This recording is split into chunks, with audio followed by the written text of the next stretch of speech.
स्वामी समर्थ, जय जय स्वामी समर्थ, श्री स्वामी समर्थ, जय जय स्वामी समर्थ. श्री स्वामी समर्थ महाराजांच्या नामस्मरणाने आजच्या व्हिडिओला सुरुवात करूया. शुभ संध्याकाळ. पुन्हा एकदा तुम्हा सगळ्यांना. कसे आहात तुम्ही सगळे? आशा व्यक्त करते स्वस्त असाल, मस्त असाल, स्वामींच्या सेवेमध्ये रममाण असाल. आज आहे काळभैरव जयंती.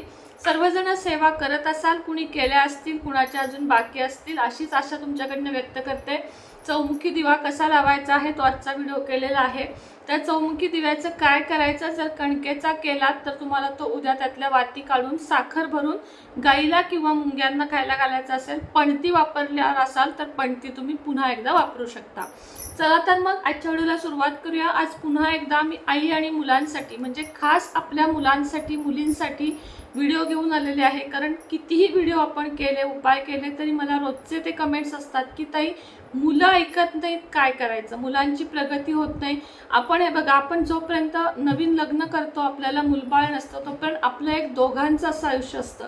पण जेव्हा आपल्याला मुलं होतात तेव्हा आपलं किमान स्त्रीचं तरी संपूर्ण विश्व त्या मुलामध्ये असतं किंवा त्या मुलीमध्ये असतं की तिनं घडावं, तिची प्रगती व्हावी, ती अभ्यासात चांगली असावी, ती व्यक्ती म्हणून चांगली बनावी, त्याला व्यसन लागू नये, त्याला नोकरी चांगली लागावी, त्याचं करिअर चांगलं घडावं. यासाठी दिवस रात्र कोणत्याही सेवा, उपाय आणि कष्ट करण्यासाठी आई वडिलांची तयारी असते. आई बिचारी घरातून जे काही जमेल ते करत असते, देवाजवळ हात जोडते आणि फक्त आपल्या मुलासाठी आणि कुटुंबासाठी, मुलींसाठी, मुलांसाठी आणि कुटुंबासाठी मागते. थोडक्यात काय, एकदा का आपण आई झालो की आपलं सगळं लक्ष असतं ते आपल्या मुलांमध्ये. त्यामुळे मुलांसाठी उपाय काय करायचे हा रोजचा प्रश्न, आणि मी हे बऱ्याच व्हिडिओ करते आणि आजही मी त्यावरच व्हिडिओ घेऊन आलेली आहे. बघा, मुलांचा जर बुध ग्रह, केतू ग्रह, बृहस्पती, चंद्र आणि सूर्य हे ग्रह जर मजबूत असतील तर तुम्हाला मुलं त्रास देणार नाहीत, त्यांची ती शिकतील. बघा, कित्येक मुलं डॉक्टर होतात, कितीतरी मुलं इंजिनियर होतात, शिकतात, त्यांच्या आयुष्यात काहीच अडचणी येत नाहीत. त्याचं कारण त्यांचे सगळे ग्रह स्ट्रॉंग असतात. आणि काही मुलं हुशार असतात, सगळं काही असतं, मात्र ऐन तारुण्यात ती बिघडतात किंवा ऐन तारुण्यात त्यांचं अभ्यासातून लक्ष उडतं. हॉस्टेलला ठेवलं तर हॉस्टेलमधनं माघारी येतात, अभ्यासमधूनच सोडून देतात, अभ्यासाला नको म्हणतात. आणि आपल्याला काय नक्की करावं या स्टेजला, कारण 18 ते 25 म्हणजे 17 ते 25 हे लाईफमधलं असे दिवस आहेत ज्या दिवसात आपण आपल्या मुलांचं आयुष्य चेंज करू शकतो आणि मुलं स्वतः घडू शकतात. एकदा का 25शी ओलांडली की कितीही मनात आणलं तरीही त्या गोष्टी परत होत नाहीत. म्हणून छोटे छोटे उपाय करा आणि तुम्ही नक्कीच या गोष्टींचा फायदा घ्या. सगळ्यात पहिला माझा आवडीचा आणि सगळ्यांना फायदा होईल, सगळ्याच गोष्टीत फायदा होईल असा उपाय, मुंग्यांना डेली पीठ आणि साखर खायला घालणे. फक्त हा उपाय थोडा वेगळा करायचा आहे. देवपूजेला आपण बसतो तिथं पीठ आणि साखर ठेवायचं. 1 चमचा पीठ, 1 चमचा साखर, गव्हाचं पीठ आणि साखर मिक्स करून ठेवायचं आपली पूजा होईपर्यंत. आणि पूजा झाली की आपल्या घराच्या बाउंड्रीच्या बाहेर जे झाड असेल त्या झाडाखाली ते टाकायचं. किडे मुंग्या खातील. भंडारा असतो हा एक प्रकारचा, आणि तुमच्या मुलांचा बुध सुधारेल आणि तुमच्या मुलांच्या बृहस्पती सुधारेल आणि तुमच्या मुलांचं मन भटकणार नाही आणि अभ्यासात ते लक्ष केंद्रित करतील.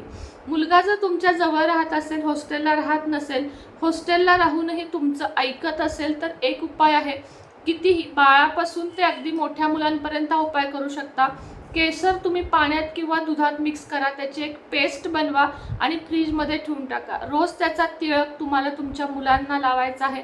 अगदी छोटी बिंदी, मुलं लाजली पाहिजेत असं नाही, दिसणारे नाही इतकी लहान बिंदी लावायची आहे. हॉस्टेलला राहत असतील त्यांच्याकडे ती डबी तयार करून द्या, त्याला सांगायचं रोज फक्त लावा. यामुळे सुद्धा त्यांच्या शिक्षणातल्या सगळ्या बाधा दूर होण्यास मदत होईल. पुढं आहे थोडंसं देवाचं करण्यासाठी, जे आईला करायचं आहे. आईनं मुलांसाठी संकटनाशक गणेश स्तोत्र हे रोज म्हणायचं आहे. रोजच्या रोज तुम्ही फक्त पहिल्या दिवशी मंगळवारी सुरुवात करा. संकल्प करा की मी हे माझ्या मुलाच्या आयुष्यासाठी करत आहे आणि माझ्या मुलाची बुद्धी वाढू दे, त्याची शिक्षणात प्रगती होऊ दे, त्याचे वाईट मार्ग काय असतील तर ते त्याचे निघून जाऊ दे, आणि त्याची भीती असेल, त्याला एन्झायटी असेल, जे काही तुमच्या मुलाच्या समस्या शेवटी मुलीच्या मुलाच्या तुम्हाला माहिती आहेत त्या बोलून दाखवायच्या, संकल्प करायचा आणि रोज गणेश संकटनाशक स्तोत्र म्हणायचं. 5 मिनिटंही लागत नाहीत, मात्र रोजच्या रोज म्हणायचं. अडचणीचे 4 दिवस वडील वाचू शकतात किंवा मुलगा मुलगी स्वतः वाचू शकतात. संकल्पयुक्त करून रोज एक पाठ मात्र तुम्हाला करायचा आहे. रुद्रा किंवा हे नाही जमणार त्यांनी रुद्राक्षाच्या माळेवर ओम गम गणपतेन महा या मंत्राचा जप करायचा आहे. दोन्हीलाही समानच वेळ लागतो, त्यामुळे जास्त मी तुम्हाला सांगेन की संकटनाशन स्तोत्र म्हणा, हे आयुष्यातली अनेक संकटे सुद्धा घालवतं. त्याचबरोबर मुलांना सुद्धा वटणीवर आणणे किंवा वळणावर आणणे ज्याला आपण म्हणतो, ते सुद्धा काम गणपती संकटनाशक स्तोत्र करतं. हे तुम्हाला यूट्यूबला, गुगलला कुठेही मिळून जाईल. गणपतीची 12 नावं यामध्ये आहेत. यामुळे तुम्हाला धनलाभ सुद्धा होतो, मुलांची प्रगती होते, कुटुंबातली भांडणे जातात, म्हणजे सगळ्याच प्रकारचे दुःख, तुमचे दुःख, दारिद्र्य, मुलांच्या शिक्षणातल्या अडचणी, सगळं काही दूर होतं. आता 5वा उपाय मी तुम्हाला सांगते. शिवलिंग, पारद शिवलिंग स्थापन करा, असं मी तुम्हाला नेहमी सांगत असते.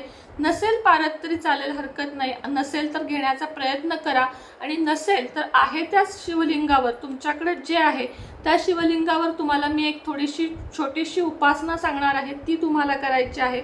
काय करायचं आहे, एका छोट्याशा लोट्यामध्ये स्टीलच्या पाणी आणि गंगाजल घ्यायचं आहे. दुसऱ्या लोट्यामध्ये थोडंसं दूध घ्यायचं आहे, 2-3 चमचे, आणि थोडे एका वाटीमध्ये एक एवढे चिमूटभर, म्हणजे एवढे असे तांदूळ घ्यायचे आहेत, अखंड तांदूळ, आणि पाण्याने आणि दुधाने, पाण्यात दूध मिक्स केलं तरी चालेल, 108 वेळा ओम नमः शिवायचा जप करत रोजच्या रोज अभिषेक करायचा आहे. पाण्याने, दुधाने, पुन्हा पाण्याने 108 वेळा, म्हणजे साधारण तुम्ही 5 मिनिटं धरून चला. तुम्ही काय जपमाळ डाव्या हातात घेऊ नका, 5 मिनिटं जप करा. 108चा तुमचा 111-12 वेळा झाला तरी चालतोय, त्याच्यापेक्षा कमी शक्यतो होऊ नये, पण 5 मिनिटात नक्कीच होतो. घड्याळ लावून 5 मिनिटं तुम्ही जप करा, किंवा एक काम करा, 108 वेळा आधी ओम नमः शिवाय म्हणा, टायमिंग लावा की 3 मिनिटात होतो का 4 मिनिटात होतो, आणि तेवढे मिनिटं अभिषेक करा. अभिषेक केल्यानंतर तुम्ही दुधानं, पाण्यानं अभिषेक केल्यानंतर शिवलिंग स्वच्छ पुसा, एका स्टीलच्या किंवा पितळेच्या प्लेटमध्ये त्याला ठेवा, आणि त्याला तुम्ही वरून तांदूळ वाहा. रोजच्या रोज तांदूळ व्हायचे. हे तांदूळ तुम्ही घरातही वापरू शकता भातात, किंवा तुम्ही हे तांदूळ पक्ष्यांनाही घालू शकता.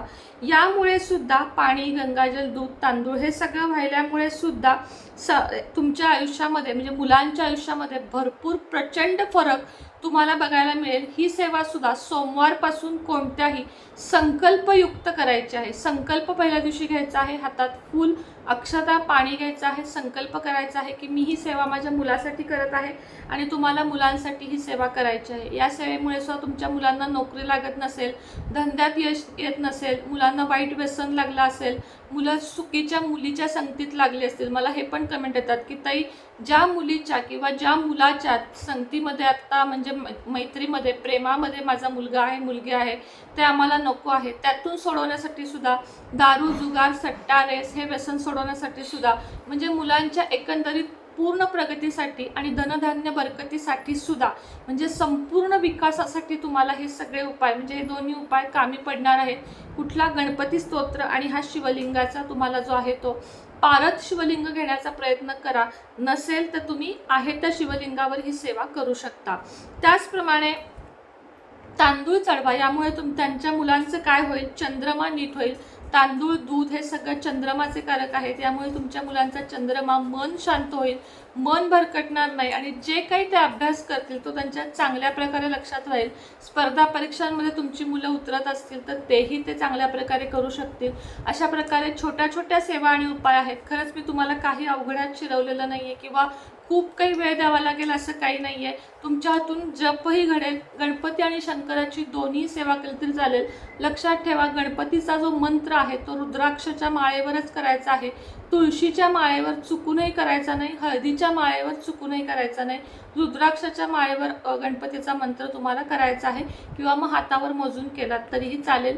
बघा, तुमच्या मुलांसाठी तुम्ही हे उपाय नक्की कराल अशी आशा व्यक्त करते, आणि आजचा व्हिडिओ इथंच थांबवते. पुन्हा एकदा भेटेन नवीन व्हिडिओसोबत, नवीन विषयासोबत. तोपर्यंत तुम्हा सर्वांना श्री स्वामी समर्थ.